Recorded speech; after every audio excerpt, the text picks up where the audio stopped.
Salut, c'est Apo86, bienvenue sur cette nouvelle critique à chaud consacrée aux dernières missions impossibles que je viens de rattraper en Blu-ray.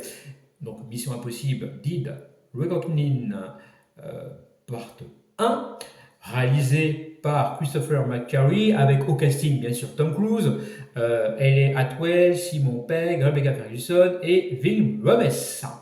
Alors, qu'est-ce que raconte ce septième opus de Mission Impossible, sorti l'an passé. Donc, on retrouve une nouvelle fois Tom Cruise dans son rôle de Ethan Hunt, toujours au service de l'agence Mission Impossible, maintenant depuis 30 ans, on apprend dans le film, qui fait face à un nouveau genre d'ennemi, une intelligence artificielle nommée l'entité, omniprésente, qui commence à infiltrer tous les réseaux du monde entier, qui veut monter les nations les unes contre les autres pour déclencher une espèce de troisième guerre mondiale. Il doit donc retrouver les deux parties d'une clé dont il ne sait pas à quoi elle sert et la remettre à ses patrons. Donc pour ça, il traverse le monde entier pour le faire, sauf qu'il découvre bien vite à quoi sert cette clé. Il devient donc un agent dissident et il est poursuivi par la CIA, par des mercenaires, par des gens qui sont intéressés par la clé. Bref, c'est un beau bordel pour Ethan Hunt. Alors, qu'est-ce que j'ai pensé de ce septième, c'est ça, opus de Mission Impossible? Eh bien, je suis assez mitigé sur ce film. Je ne vais pas dire qu'il est mauvais, loin de là, mais il est quand même bien en dessous du sixième opus et de ce que j'ai appelé la trilogie McQuarrie. Ce film, il part dans tous les sens. Le scénario est vraiment médiocre. Franchement, j'avais très bien apprécié le Protocole Fantôme, Rogue Nation et Fallout. D'être Reckoning Part 1, j'insiste bien, il faut avouer quand même qu'il est bien en dessous des autres. Alors déjà, désolé, il y aura un peu de spoiler, donc j'annonce spoiler, voilà. Déjà, l'histoire, voilà, où dès le départ, on apprend que Ethan Hunt et son équipe, d'ailleurs, lutteurs comme Ben, seraient des sortes d'anciens criminels qui auraient fait le choix, on insiste bien sur le choix, d'entrer chez Mission Impossible ou de finir soit en prison, soit devant un peloton d'exécution. Et là, tu vois ça, tu te dis, mais what?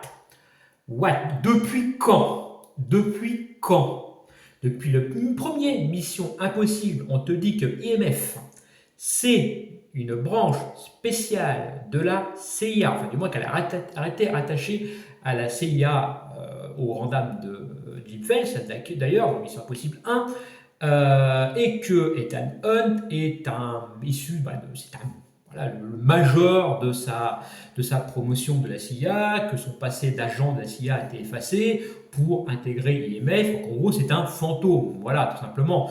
Que Ben, c'est un analyste qui a rejoint IMF parce qu'il est très fort en piratage et tout ce qui est informatique, et que Luther, c'est un ancien hacker, mais qu'il a été recruté par la CIA. Alors peut-être qu'il a fait effectivement ce fameux choix, oui, là, c'est un peu plus crédible, mais à aucun moment, dans les anciennes Missions Impossibles, Ethan Hunt est un ancien criminel. Voilà, déjà ça commence très mal par rapport à ça. Et là, du coup, on nous resserre le fait que Ethan Hunt est un électron libre. Alors oui, on voit qu'effectivement dans l'Océan Impossible c'est un électron libre, mais une nouvelle fois on le présente comme un potentiel ennemi de la CIA et que je t'envoie une agence spéciale pour le capturer et éventuellement le neutraliser. Mais ça, on l'a vu dans les anciennes Missions Impossibles. Merde, renouvelez-vous un peu. C'est Dieu réchauffé.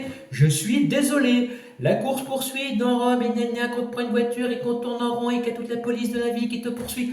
On l'a déjà vu également. Bref, c'est du réchauffé. C'est du réchauffé. Là, McQuarrie tombe dans la facilité dans ce film. Et j'ai peur que Mission Impossible, heureusement que le part 2 serait normalement, je dis bien normalement le dernier, puisque là, on tombe dans le Fast and Furious et le too much. Et voilà, c'est le too much. Alors, deuxième gros problème du film, le CGI. Ça pue le CGI. Alors, dans tout le film, ça passe bien. Et là, quand on arrive dans la scène finale du train, oh putain, ça fait mal aux yeux. Oh la vache! Ça fait vraiment, vraiment mal aux yeux. Et c'est mauvais. C'est du très mauvais CGI. Je suis désolé de le dire. Il y en a qui disent que ça passe. Non, non, non. Moi, je rejoins ceux qui disent que c'est du très mauvais CGI. Et là, trop de CGI, tout tue la CGI. Deuxième gros problème du film, et bah, c'est le problème Tom Cruise. Je rappelle que le mec, il a 60 balais. Hein, oui, c'est ça. Il est né en 1962. Hein, il a 61 ans.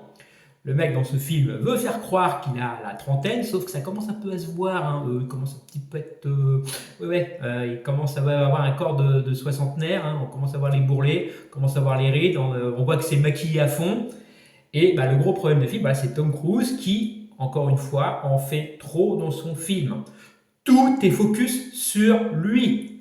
On le voit virevolter, courir à droite à gauche, à quatre coins du monde et tout, faire des cascades complètement improbables. Alors je ne parlerai même pas de la cascade de la moto qui a été, ça a été un peu le gros point de la promotion du film, qui est complètement what the fuck, qui a été fait, refait des dizaines de fois uniquement pour l'ego de monsieur, parce qu'elle est complètement indispensable, cette scène. Hein, et je pense même d'ailleurs qu'elle a dû être rajoutée, parce que quand on voit le film, on se dit, bon, ils vont nous le faire à la...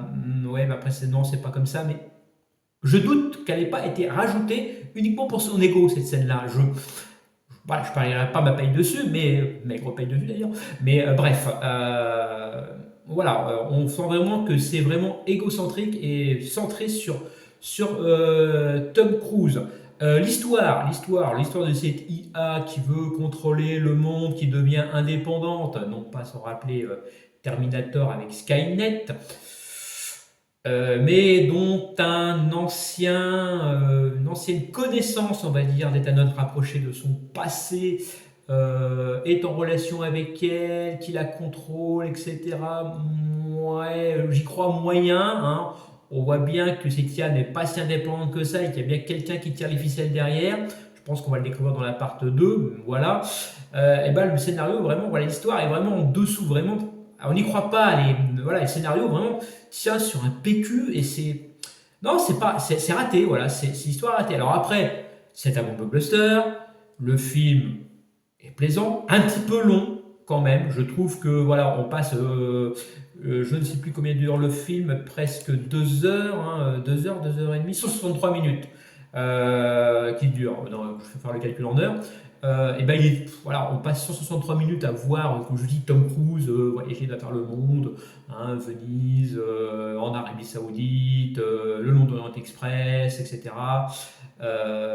Voilà, il aurait pu être raccourci, c'est beaucoup, beaucoup trop long.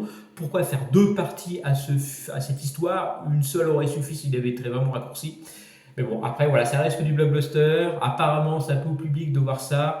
Mais je pense que là, effectivement, on a fait un peu trop dans le too much dans ce film et que là, la licence commence à virer un peu comme Fast and Furious.